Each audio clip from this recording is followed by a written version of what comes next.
Gente, esse é o Carta padre Gilmar aberta do Serafim, Padre ao Gilmar qual Serafim, declara apoio de ao Bolsonaro, Trindade, o único Goiás, que defende a para moral toda a nação cristã em brasileira. sua essência. Abre aspas. Caríssimos irmãos e caríssimas irmãs, para que o mal triunfe, basta que os bons se silenciem. Eu, o Padre Gilmar Serafim, venho a público, através desse comunicado, manifestar o meu voto nessas eleições, a exemplo de outros sacerdotes que já se posicionaram nesse sentido, e tentar tocar o coração daquelas pessoas que ainda estão indecisas. Como servo de Deus, eu tenho o dever de denunciar a mentira e anunciar a verdade. E nesse momento crítico que nos encontramos, jamais poderia lavar minhas mãos, como fez Pilatos, em uma atitude covarde de omissão. Pois bem, nessas eleições, estamos entre o bem e o mal. Digo isso porque existe um candidato que é perseguido, massacrado pelos seus princípios e não por seus defeitos. Ele não é massacrado pela sua história, seu relacionamento com as pessoas e nem por condutas inapropriadas. Ele é massacrado por defender princípios cristãos. E é exatamente por isso que trago a público o meu voto nessas eleições. O que nós precisamos entender é que grande parte da grande mídia, artistas famosos e outros candidatos não estão atacando Jair Bolsonaro. Estão atacando a moral cristã. Eles não vão confessar isso. Para enganar o povo, é mais fácil passar a imagem de que o problema é o candidato. Mas a verdade, meus caríssimos irmãos, é que qualquer que fosse a pessoa defendendo a moral cristã, também estaria sendo atacada. Vamos fazer uma análise rápida do que eu digo. Ele é o único candidato que diz abertamente que é contra o aborto. Caríssimos, a Igreja é contra o aborto. Não é questão de saúde da mulher. Aborto é o assassinato de um inocente que não tem como se defender. A mulher é dona do seu próprio corpo, mas não é dona da vida que ela tem no ventre. Vivemos em um país onde não há pena de morte nem para o pior dos criminosos. Legalizar o aborto é a legalização da pena de morte de inocentes. Bolsonaro é acusado de homofobia por se opor ao casamento gay e à ideologia de gênero nas escolas. A pergunta que eu faço é: a Igreja também não é contrária a isso? A Igreja não sofre ataques frequentes de pessoas que defendem o casamento gay e a ideologia de gênero? Vocês não veem alguns grupos feministas e da causa LGBT depredando portas de igreja, pichando paredes da igreja, profanando objetos sacros e até mesmo a Santíssima Eucaristia? Bolsonaro adota a mesma postura da igreja. Defendemos a liberdade individual de cada ser, sem, contudo, que coloquem em risco a liberdade coletiva, sem que queiram impor a todos suas ideias. Nunca vi, nem a Igreja e nem Bolsonaro, querendo tutelar a liberdade de cada ser.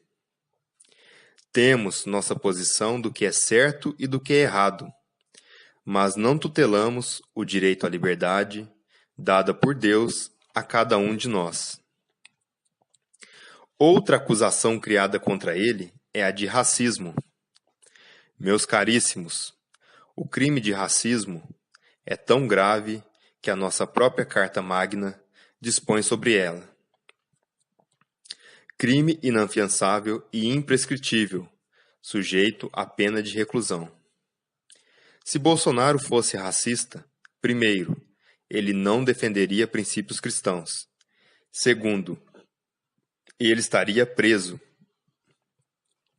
O que ocorre é que Bolsonaro, por diversas vezes, se mostrou contrário às cotas raciais em vestibulares e concursos públicos.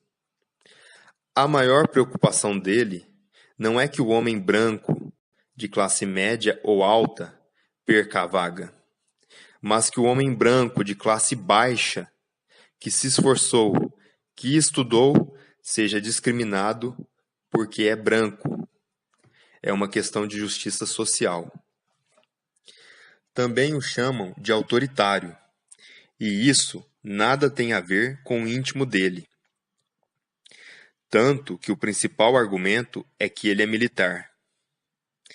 Já ouvi tomar uma cusparada na cara, uma ovada no peito e agora uma facada no abdômen, e não reagir. É outro rótulo que não faz o menor sentido. Também dizem que ele prega a violência.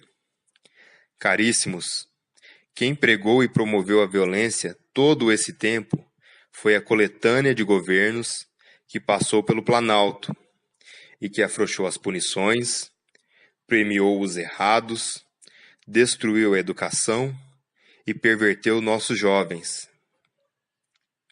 É interessante lembrarmos que Jesus, a lei, diz ao homem enfermo: não peques. Mas o próprio Jesus nos mostra que apenas curar e pedir não adianta. Ele logo em seguida admite uma punição, para que não te suceda alguma coisa pior. Bolsonaro não prega violência. Bolsonaro prega legítima defesa. Quando Jesus diz, dê a outra face, ele quer dizer para darmos mais uma chance para nosso semelhante. Perdoarmos nosso semelhante. Isso não quer dizer perdermos nossas vidas por nada. A legítima defesa é dever de cada cristão. São João Paulo II lembrava isso. Nossa vida também é sagrada e só podemos entregá-la sem resistir a Deus. Ainda falando sobre as acusações que fazem a ele, mais uma mentira que dizem é que ele é machista. Caríssimos, toda e qualquer pessoa que defenda a família não pode ser dita machista. Todo homem tem uma mãe, uma avó, talvez uma irmã e uma filha. Todo homem que defende a sua família faz tudo pelo bem dela. É uma questão de lógica. Nenhum homem quer restringir a liberdade de sua mãe, filha, irmã. Essa mentira atribuída a ele é para causar medo nas mulheres. Aliás, ele foi um dos poucos parlamentares a criar projetos justamente na defesa das mulheres, como, por exemplo, tornar o estupro crime hediondo e a castração química de estupradores. Eu não posso garantir que Bolsonaro não nos decepcionará, pois só Deus conhece o dia de amanhã. Entretanto, dos candidatos à presidência, só ele enfaticamente defende a família, composta por um homem e por uma mulher, conforme o projeto de Deus. Enquanto os outros tratam com desprezo a família. Não se omitam. A omissão é um recurso dos covardes e um pecado gravíssimo. Que Deus abençoe e liberte a nossa nação do comunismo. Em nome do Pai, do Filho e do Espírito Santo. Amém. Fecha aspas.